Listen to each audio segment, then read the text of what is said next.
dia malu buat sholat, malu buat kayak ngerasa bahwa kayaknya gue kalau datang ke Allah dan sholat tuh cuma ada maunya aja deh, atau gue lagi sedih aja. Nah itu gimana, Bib?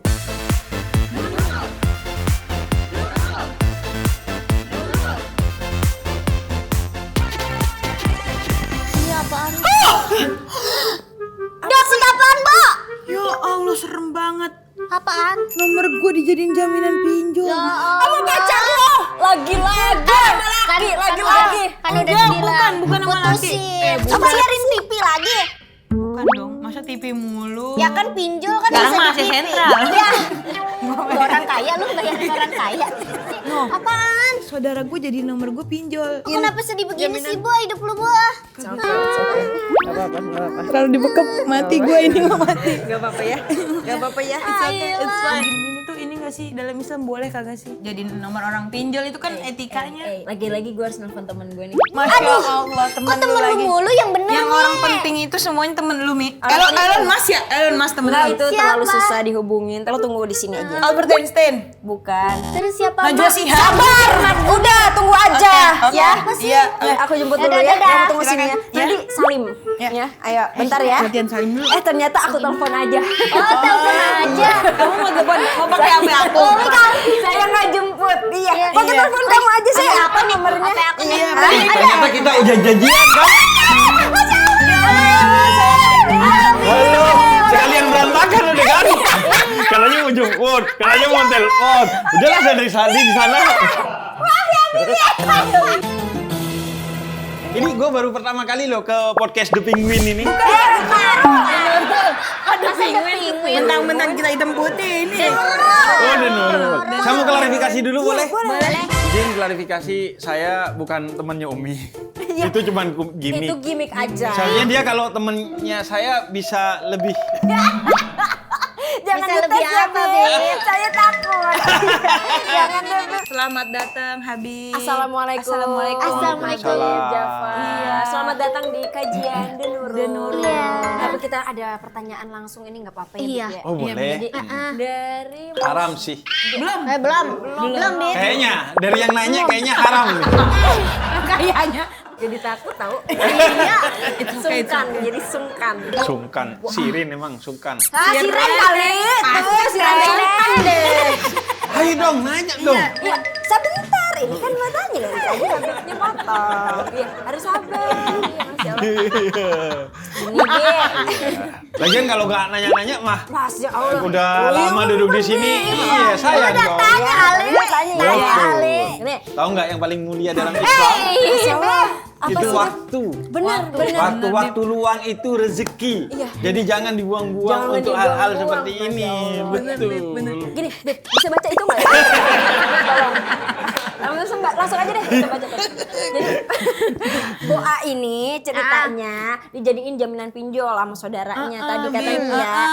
Tapi itu kita punya kewajiban buat bayarin nggak sih, Beb? Iya. Apa Jadi nggak usah? salah satu yang berhak mendapatkan zakat dari 8 kelompok yang berhak mendapatkan zakat itu adalah orang yang terlilit utang. Karena Islam itu salah satunya adalah keberpihakan kepada mustad'afin. Mustad'afin itu adalah orang-orang yang terpojokkan, tersingkirkan baik karena politik, karena ekonomi, karena sosial, karena budaya, karena warna kulit dulu, karena suku dan lain sebagainya. Pokoknya orang-orang yang tersingkir itu salah satunya karena utang piutang, secara umum karena ekonomi, itu Islam berpihak. Bahkan kata Allah dalam salah satu hadis qudsinya, aku lapar, kenapa engkau nggak kasih makan? Lah kapan Allah kelaparan? Allah kan maha segala-galanya.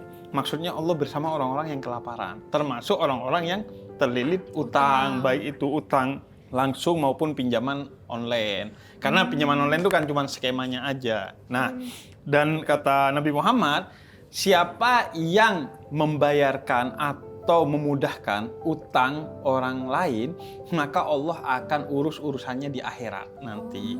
Bahkan di dalam Al-Quran, salah satu pahala yang begitu besar itu adalah menangguhkan orang yang berhutang kepada kita. Oh, udah waktunya bayar tapi belum bisa bayar, kata Nabi Muhammad, selama dia belum bisa bayar dan kita ikhlas, maka selama itu dihitungnya sedekah bagi kita. Jadi kita sedekah, misalnya ngutangin 1 juta, berarti selama dia belum bayar, padahal udah waktunya bayar, setiap hari itu senilai 1 juta kita ngutangin orang lain, itu senilai sedekah. Udah kalau gitu gue minjem duit atuh sama Habib. Biar habis jalan nanti biar pahalanya sedekah, terus-terus. iya. Betul. Saya tidak semulia itu. Ternyata sama. Masa nggak ada cepet 50? Ya. Lagian cepet 50. Bib, ntar lu, Bib. Sama itu kata Al-Quran, salah satu kemuliaan adalah menangguhkan atau apalagi kalau membebaskan orang dari utang. Asalkan memang orangnya pantas ya. Kalau orang yang lunjak, Nah, kalau ngelunjak diinjak.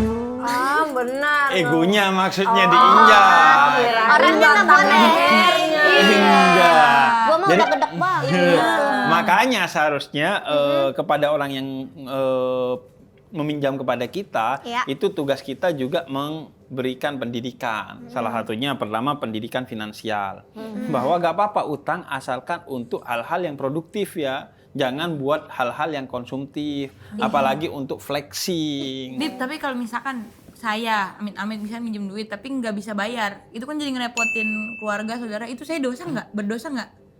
Kalau nggak bisa bayar, iya kalau Sampai meninggal. Kalau ngerepotin tanpa disengaja, yaitu nggak berdosa. Tapi kalau sengaja dari awal pinjem, padahal tidak punya kemampuan untuk membayar atau tidak punya niat sama sekali untuk membayar, maka itu disebutnya pencuri bukan peminjam. Nah, yuk lu Bu.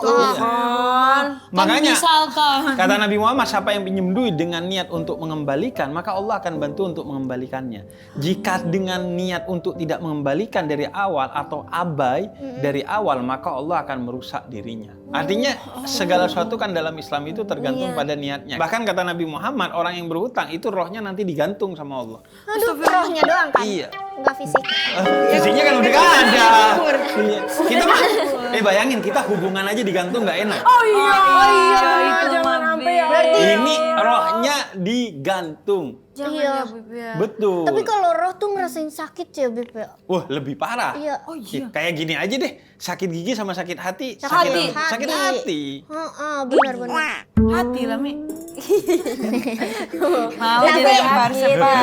Nih Beb, aku mau nanya. Kalau misalkan kan kayak tadi tuh dibilang kan wajib kan, berarti wajib banget tuh. Iya. Nah, berarti kalau misalkan orang tua kita punya utang, Beb. Terus dia meninggal. Nah, itu kita sebagai anak itu harus tapi kita anak baru kayak anak SMA atau kalau Masih- bisa bayar masih lah. remaja. Misalkan apa gitu sampai ratusan juta gitu-gitu.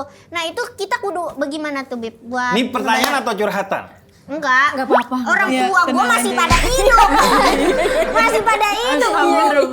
Iya, misalkan kan banyak tuh yang kayak, iya gue kerja buat ngebiayain, buat ngebayar orang tua Utang. utang Iya. rumah gue. Ini kan ada generasi sandwich kan. Benar, Beb. Nah, jadi pertama, bayangin betapa dahsyatnya orang yang punya utang kalau dia meninggal dengan belum membayar utangnya. Suatu hari Nabi Muhammad itu mau membayangi seorang sahabat yang meninggal. Kemudian kata Nabi, dia punya utang nggak? Punya Nabi. Udah dibayar nggak? Enggak, Nabi, nggak dibayar. Ya udah kalau gitu kalian sholati, aku nggak mau menyolatinya. Nabi Muhammad nggak mau menyolati orang yang punya utang ketika meninggal. Kemudian kata Sayyidina Ali bin Abi Thalib, yaudah Nabi saya yang bayarin utangnya. Yaudah kalau gitu Nabi kemudian mensolati orang itu. Jadi ada dua pelajaran, betapa dahsyatnya utang dibawa mati, dan yang kedua betapa besarnya kemuliaan orang yang membayarkan utang orang lain, apalagi utangnya orang tuanya. Tentu jika dia mampu, sebaik-baiknya adalah membayarkan utang orang tuanya, karena kata Nabi, kamu dan hartamu adalah milik orang tuamu. Itu etikanya begitu tuh, akhlaknya seperti itu. Karena yang paling berhak atas kebaikan kita pertama dan utama adalah orang tua kita. Tapi hukumnya apakah wajib? Tidak. Tidak wajib bagi seorang anak membayar utang orang tuanya. Yang wajib diambilkan dari warisannya untuk membayar utangnya kalau ada warisnya. Misalkan kayak masih punya rumah gitu. Betul. Jadi waris gak Iya. boleh dibagi kecuali biaya pemakamannya diambilkan dari warisnya dan hutang-hutangnya dibayarkan. Makanya kita kalau habis nguburin orang kan suka ada yang bilang tuh, kalau ada hutang piutang harap hubungi Nomor Ingin tertentu siapa ya? ini. Iya. Jadi Bisa tapi dihubungi. iya. tetap yang terbaik begitu gitu. Tapi kan tadi Habib bilang ya kalau nanti kita kalau nyampe di akhirat itu roh kita itu digantung. Kalau utang puasa juga digantung. Betul, lebih besar lagi. Jangan pernah ngutangin duit kepada orang yang nggak bayar utang puasanya. Karena utang sama Allah aja nggak dibayar, apalagi utang kepada manusia. Ya Allah, Bib, lebih parah. Betul, lebih parah. Gak pernah utang puasa. Nah, tungguin. Lebih aneh lagi lo nggak pernah punya utang puasa. Iya, Perempuan lu kan nggak seharusnya maksudnya punya gua- utang puasa. Nggak belum bayar. Nggak pernah bayar ya? Oh, nggak pernah bayar. Jarang-jarang, Makanya nggak utang mbak ini. puasa itu akan dibawa mati juga karena itu harus dibayar. Nah, kalau telat setahun maka dia harus memberi makan orang miskin sebagai bentuk kafaro dendanya. Berapa lama, Bib? Berapa itu? Ya ngasih makan orang miskin. Tiap tahun satu. Kalau 3 tahun, Bib? Jadi ngasih makan orang miskinnya diakumulasi, tapi kalau puasanya tetap dibayar sehari. Kalau 3 tahun berarti 3 kali ngasih Ngasih makan makan. orang miskin. Nah, misal kita punya utang puasanya 8 hari, berarti 8 orang miskin kita kasih. Betul. Lah kalau saya masih miskin, Nah, ngasih makan diri sendiri. ini menanya serius, Bib. Betul. Jadi Nggak pertanyaan kepikiran. tersesat seperti ini pernah ada di zaman Nabi Muhammad. Asik. Jadi ada seorang perempuan itu datang kepada Nabi Boah, Muhammad. Ada seorang Zaman dulu. Ada seorang datang kepada Nabi Muhammad kemudian Nabi, saya celaka. Lah kenapa kata Nabi? Iya, karena di tengah-tengah saya berpuasa, saya tidur bersama pasangan saya, pasangan sahnya. Sehingga batal kan puasanya. Kemudian kata Nabi, ya udah kalau gitu berarti kamu kena kafaro, berpuasa 2 bulan berturut-turut dendanya. Kemudian kata dia, ya gimana 2 bulan, sebulan aja jebol sehari. Ya udah kalau gitu kata Nabi, ngasih makan orang miskin. Ya Nabi, saya juga miskin, gimana mau ngasih makan orang miskin? Ya udah kalau gitu kata Nabi, ini dari saya kasih makan ke orang termiskin di kampung kamu sebagai bentuk denda puasamu atas yang ditinggalkan. Kemudian kata dia, Nabi, orang termiskin di kampung saya ya saya. Kemudian Nabi sambil tersenyum, ya udah kamu makan dan itu sebagai bentuk denda atas puasamu. Jadi puasanya dibayar tapi kafarohnya dendanya dari Nabi Muhammad dan dia makan sendiri. Jadi Nabi itu salah satu kebijaksanaannya, hukumnya ditegakkan tetap harus kena denda, tapi solusi dicarikan oleh Nabi. Persis seperti Google Map. Iya. Nggak pernah nyesat-nyesatin orang. Begitu kita tersesat langsung dicarikan jalan keluar Jalan, untuk ke tempat iya. yang tepat. Jadi begitulah seharusnya dakwah. Jadi ngajak orang tanpa ngejudge, tanpa nyesat-nyesatin. Tanpa maksa. Betul. Apalagi orang udah bergerak menjadi lebih baik, langsung dipaksa-paksa. Iya. Kok cuman berkerudung gini? Harusnya begini, harusnya begitu. Padahal orang sedang menjalani spiritual journey-nya kan. Langsung Iya. ketunjuk. Oh begitu. Iya. Enggak lah. Enggak lah. Enggak. Iya, kan semua ada keyakinannya ya. Betul. Ada proses juga kan. Betul.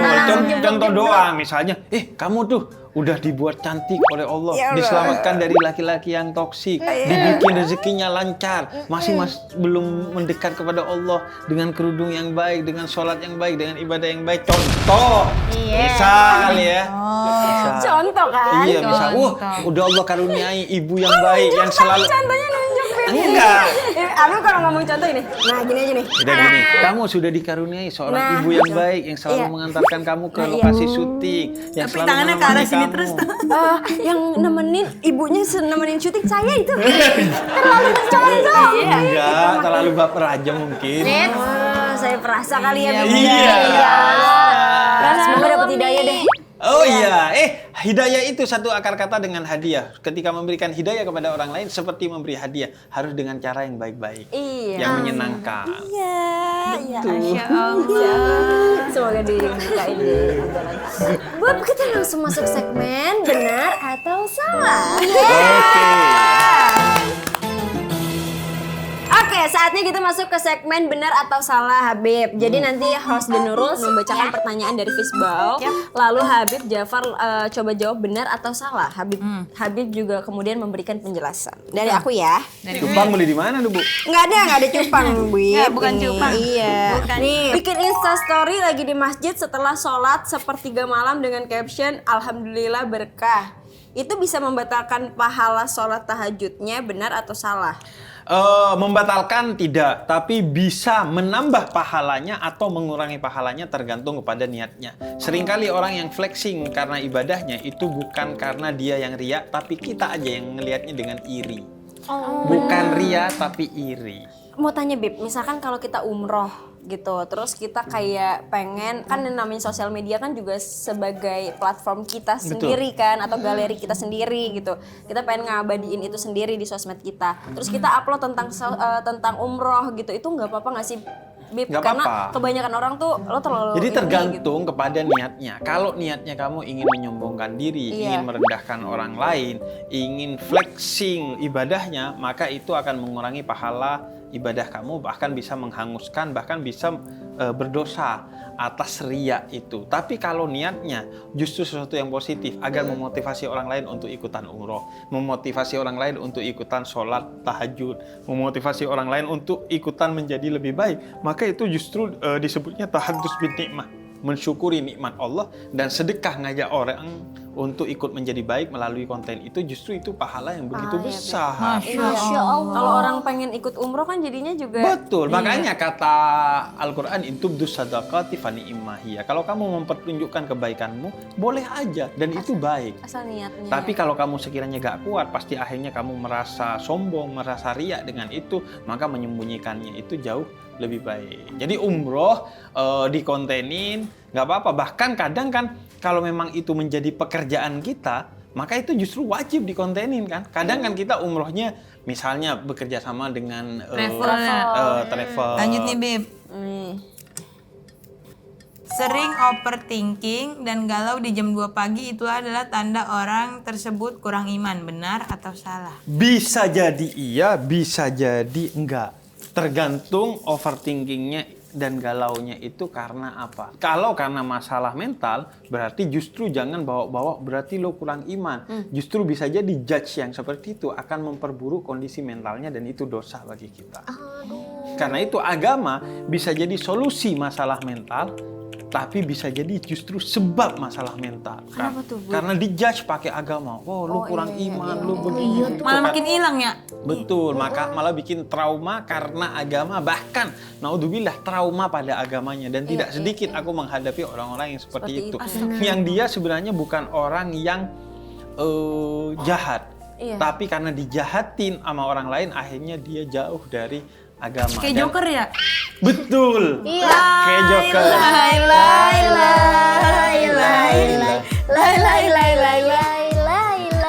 Yuk, kan ada Habib. Betul. Diajak nyanyi lagi Habibnya ya. Iya. Begini lagi. Lah. Iya, kita kan ke bawah. Kan?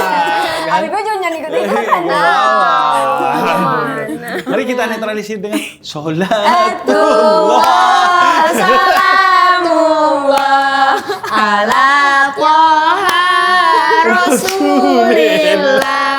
Sholatullah. Salamullah ala Yasin Habibillah. Alhamdulillah kajian The Nurul bener ya. Betul. Jadi tergantung apa. Kalau karena mental berarti dia harus melakukan dua hal. Pertama datang ke profesional, psikolog atau psikiater. Tapi yang kedua juga jangan lupa ikhtiar harus diiringi juga dengan doa. Karena ikhtiar tanpa doa itu artinya sombong. Doa tanpa ikhtiar itu namanya bodoh. Nah, bisa kurang iman, bisa jadi juga kurang iman. Karena kurang iman kemudian dia overthinking. Padahal Allah tuh karena rindu kepada kita, Allah bikin kita bangun di tengah malam. Agar apa? Agar tahajud. Karena kenapa? Jarak terdekat dengan Allah itu adalah dalam sujud kita ketika tahajud.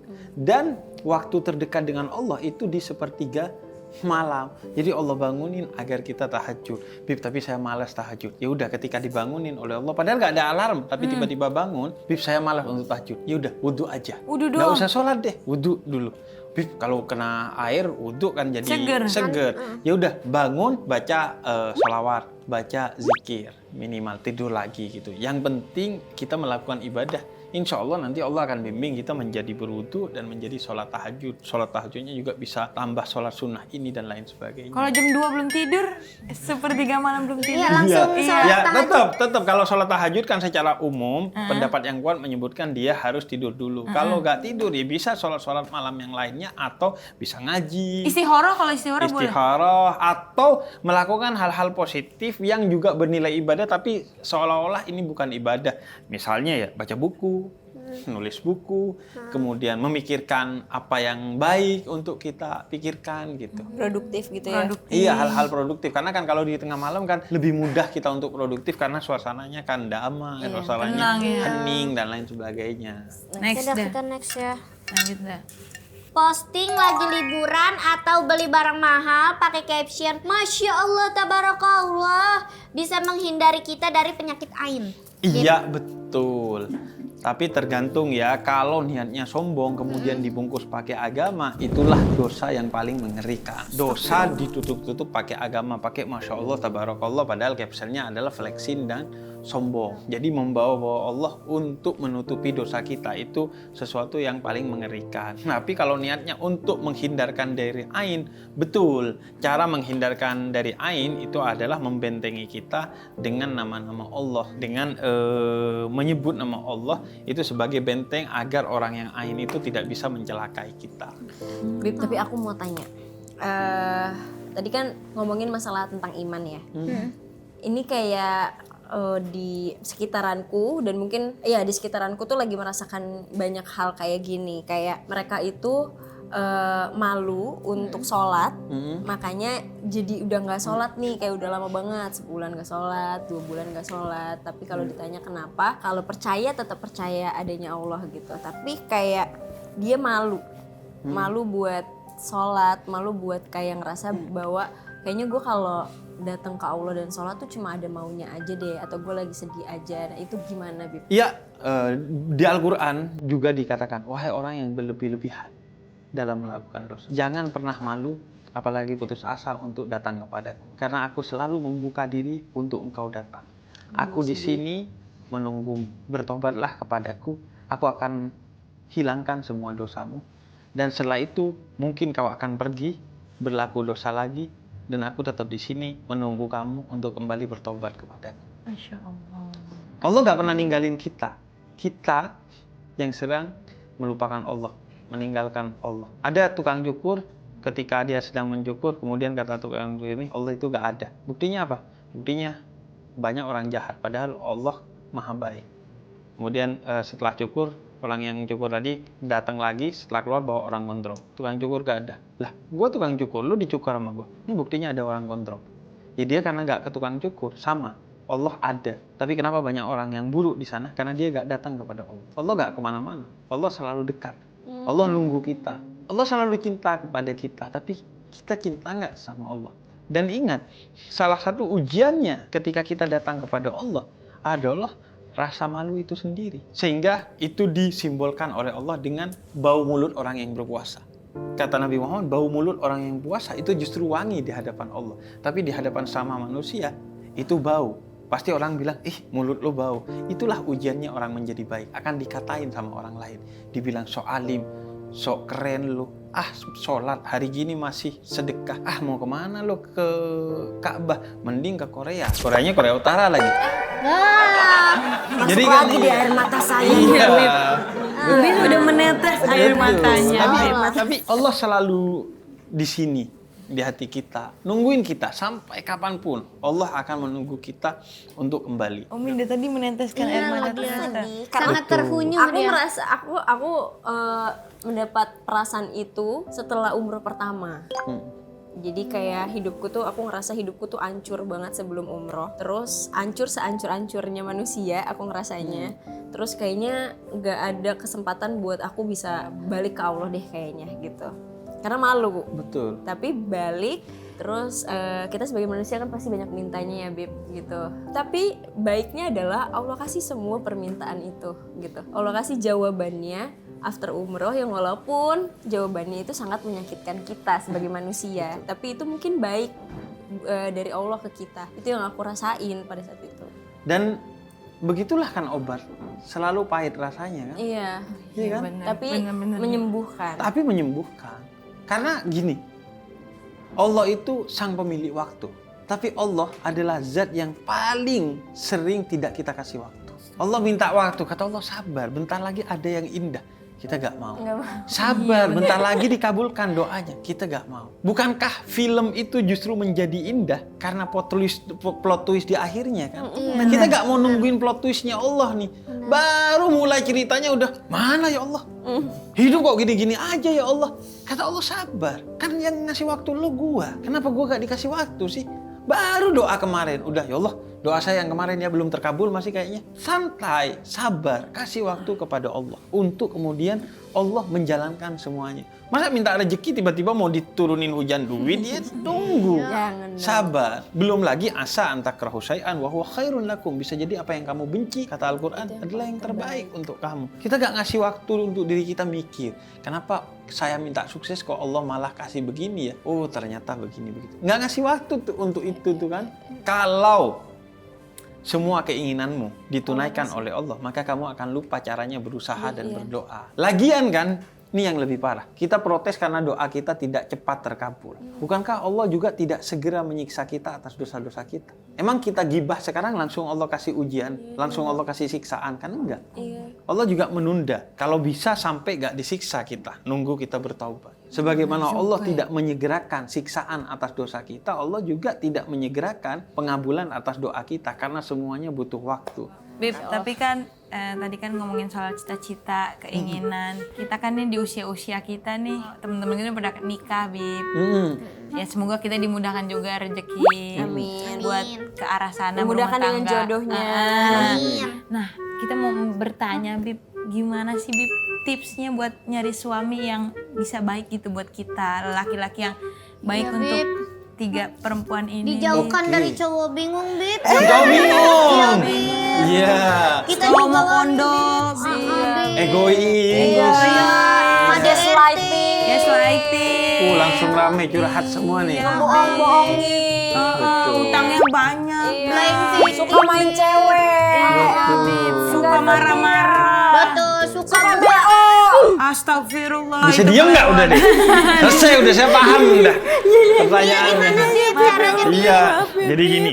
Hal yang paling mendasar, ini yang selalu aku sampaikan ke para perempuan. Hak nikah itu ada di perempuan. Hak cerai ada di laki-laki. Kenapa? Karena kalau hak nikah dikasih ke laki-laki, tiap hari dia nikah. Kalau hak cerai dikasih ke perempuan, salah naruh handuk dicerai kita. Berarti kita bisa nikah. Lagi. Bukan. begitu. Maksudnya hak untuk menentukan siapa yang mau dinikahi dan kapan menikahnya itu hak kita. Bahkan bukan hak orang tua kita. Orang tua yang baik dia akan merestui pilihan anaknya selama tidak melanggar agama. Orang tua yang baik tidak akan memaksakan jodohnya kepada anaknya karena setiap anak itu memiliki seleranya sendiri-sendiri. Betul nih. Nah, hak itu jangan digunakan sembarangan. Jangan karena nafsu milihnya, jangan karena butuh cepat milihnya. Butuh cepat tuh gimana? Maksudnya karena Udah pengen kayak- cepat, umur 25 belum nikah nih, umur 30 belum nikah nih, kepepet.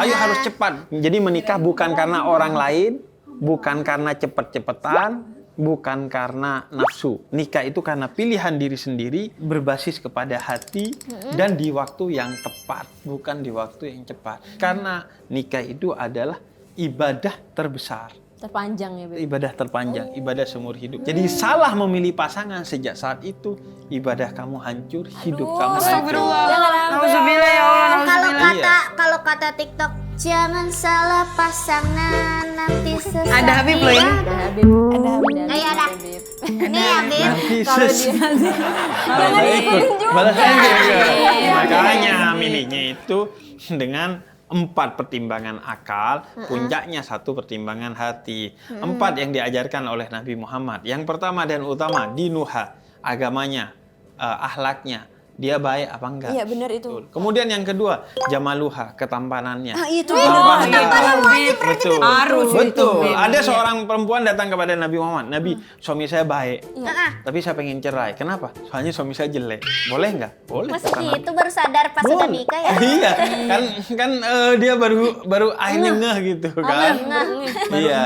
Karena kan kalau lagi cinta-cintanya kan Ada apa-apa. Udah semuanya mah nggak ada rambut juga cinta. Jadi Kobuzer loh. Lalu yang ketiga adalah maluha. Apa itu, Beb? Hartanya. Boleh Hartanya. dipertimbangkan. Boleh. Harus jadi yang kaya itu boleh. Beb. Boleh. Tapi bukan utama, yang utama tadi di Ada. Yang keempat adalah nasabuha. Nasabuha adalah genetiknya, garis keturunannya. Kalau lo ini asma, jangan nyari suami yang asma, anak lo mati ntar. Waduh, Asma ketemu asma. Jadi pertimbangan juga aspek genetik, kesehatan dan lain sebagainya. Nah, udah nih, cakep Bib semuanya Bib. Tanya ke hatinya. Lu cinta nggak sama dia? Itu yang paling susah. Karena kenapa? Karena kaya bisa jadi miskin. Betul. Tampan bisa, bisa jadi jadi jelek. Iya kan? Kemudian sehat bisa jadi Sakit. Yang baik juga bisa jadi buruk. Jahat. Tapi kalau kita punya cinta, walaupun nggak cakep tetap kita cintai. Walaupun udah gak kaya tetap kita cintai. Walaupun udah gak sehat tetap kita cintai. Walaupun gak baik kita cintai, dan agar kita kemudian mendidiknya menjadi baik dengan cinta itu. Itulah puncak cinta yang disebut dengan rahmah. Cinta justru karena kekurangannya. Kalau mawaddah, cinta justru karena kelebihannya. Nah, karena itu mencari cowok akhirnya kuncinya satu. Sebagaimana tujuan pernikahan dalam Al-Quran, yaitu sakinah. Apa sakinah? Sakinah itu damai, maknanya artinya rumah. Carilah cowok yang seperti rumah. Dia gak menghentikan hujan. Ada kusen. Enggak, bukan. Bawa-bawa kusen dia sama pelapon. Cowok lu kura-kura. Bawa rumah. Baru, oh iya. Iya. Kenapa kura-kura jalannya pelan? Kenapa, Kenapa Beb? tuh? Kemana-mana bawa rumah. Jawabannya masa di depan sih? Jadi carilah cowok yang sakinah. Maknanya damai, memberikan rasa damai kepada kita. Artinya seperti rumah. Rumah gak menghentikan hujan, tapi bikin orang yang ada di dalamnya tidak kehujanan dan kedinginan. Rumah gak mengusir matahari, tapi bikin orang yang ada di dalamnya tidak kepanasan dan tidak keringetan. Carilah cowok yang mungkin dia tidak menyelesaikan masalah kamu, tapi berada di pelukannya kamu merasa baik-baik saja. Masya Allah, semoga kita menemukan ya. Iya, Masya Allah. Aduh, Amin, gue amin, nih amin, dapet amin. cowok adem. Amin. Ya Allah. Adem.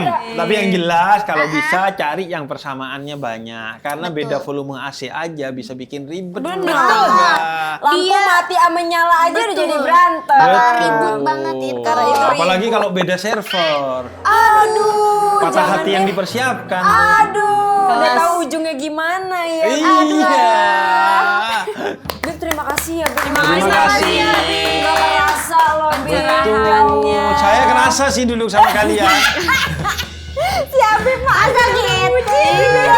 Terima kasih banyak Habib. Terima kasih. Terima kasih juga para warga udah pada nonton. Terus di kolom komentar kita Dan tamunya siapa lagi? Iya. Habib siapa sih? Ustadz siapa? Ustazah siapa sih yang mau kita Betul. undang? Dan jangan lupa sekarang The Nurul udah tayang seminggu 2 kali. Tiap hari Selasa sama hari Jumat. Alhamdulillah. Jam 7 di waktu Indonesia hiburan.